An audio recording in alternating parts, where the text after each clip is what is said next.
you really want to talk acting range, then I think Back to the Future Part 2 is a great place to start. I mean, I love Back to the Future Part 2. I think it's the most fun out of the three of the trilogy.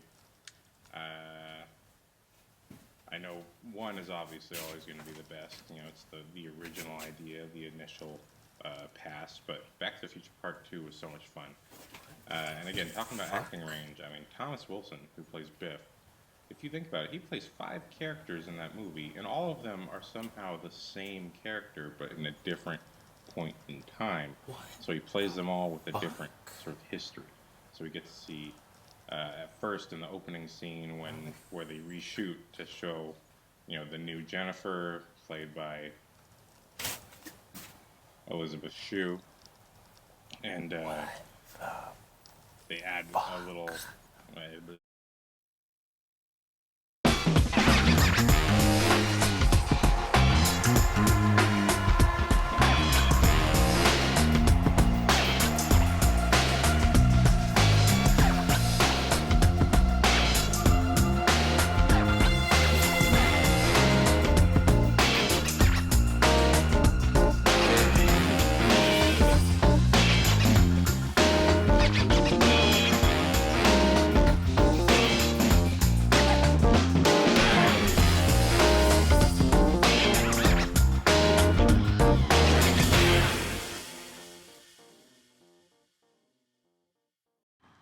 Aloha, nerds, and welcome back to TheSalawag's Why It's Great.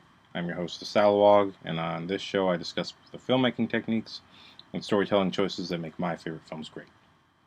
You can do your own Why It's Great about your favorite films. I'm talking about my favorite films. And on this episode, I really wanted to talk about Back to the Future Part 2. Now, you might wonder, why Part 2? Why wouldn't you do Part 1? Well, frankly, everyone knows Part 1 is great. If you don't know why Back to the Future Part 1 is great, I suggest you watch it.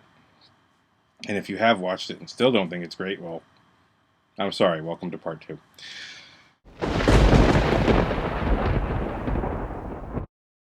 And if you really want to talk about acting range, Back to the Future Part 2 is what I want to get into for this episode.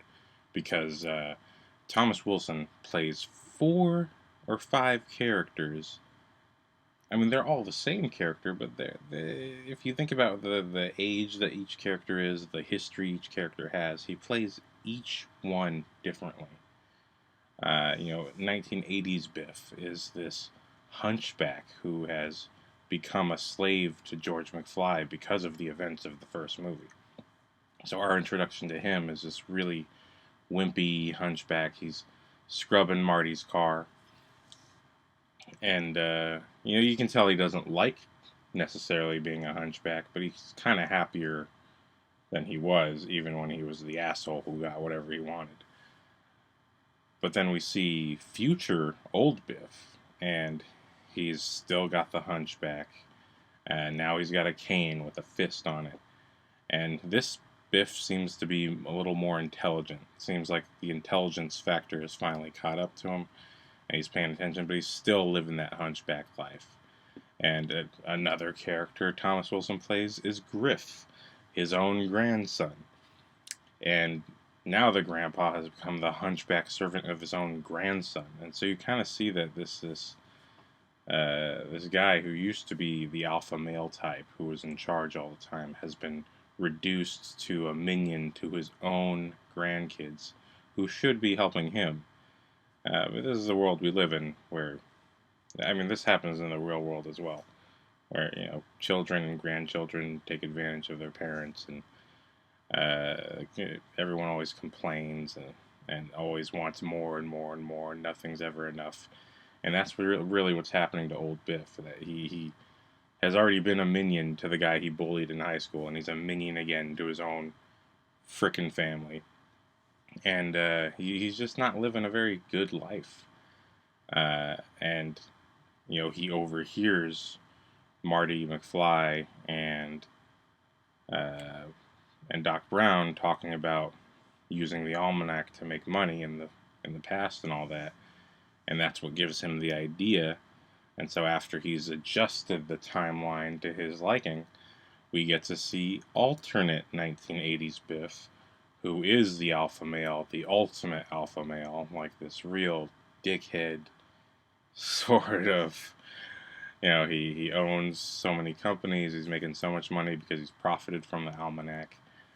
And he even has some measure of intelligence, again, more than the previous iterations of Biff, because now he has so much resources and access to whatever he wants. And to play all of that, to play the same character with a certain amount of consistency but different, that takes real acting range. And it's funny how in the interviews, you just imagine when you're watching something, oh, this person must have wanted to do this person must have knew what they were doing.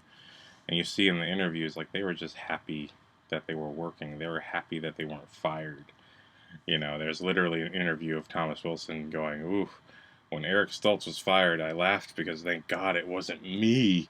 I thought I sucked, and that's so funny because you just wouldn't imagine a guy who could play that big of an asshole actually thought he wasn't good at his job.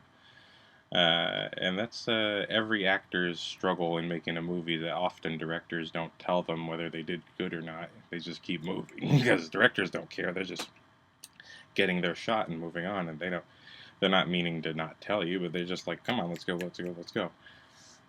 So that's funny little sort of tidbit of how it goes for actors. But yeah, I mean, and again, there's really distinct performance differences. While you're distracted by the special effect of, wow, old Biff and 50s Biff are sitting in the car next to each other, how do they do that? While you're distracted by that, the thing that actually makes it work is those performances. When you see young Biff, 50s Biff, is just like, huh, yeah, whatever, uh, uh, bleh. He got his mouth open like a dumbass. And then you see on the other side of the car is old Biff, and he's just got this strange familiarity, this nostalgic look on him, like I recognize this. Um, to play each of those levels takes a lot of focus, a lot of hard work, and a lot of makeup. And to sort of performing through makeup that may be uncomfortable or difficult to put on, uh, that's a thing too, because we have seen movies where actors have played in makeup and it wasn't believable. So hats off to Thomas Wilson. I mean, I know everyone gives credit to Marty McFly and Doc Brown and Leah Thompson, but I don't think I've heard enough love for Thomas Wilson, because that if you don't have a villain who makes the rest of it work, then the rest of it doesn't work.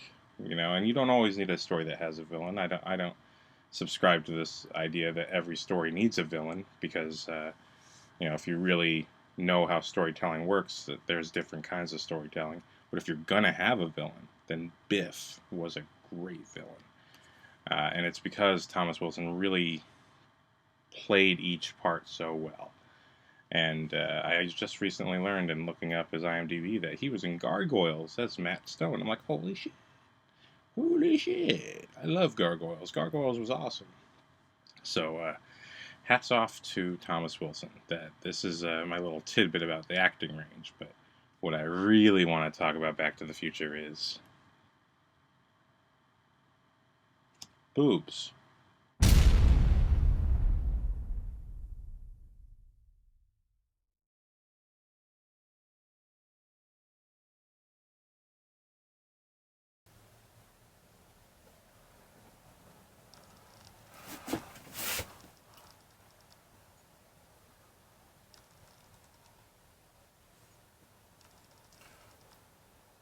It stopped. Holy shit, it stopped. What the hell?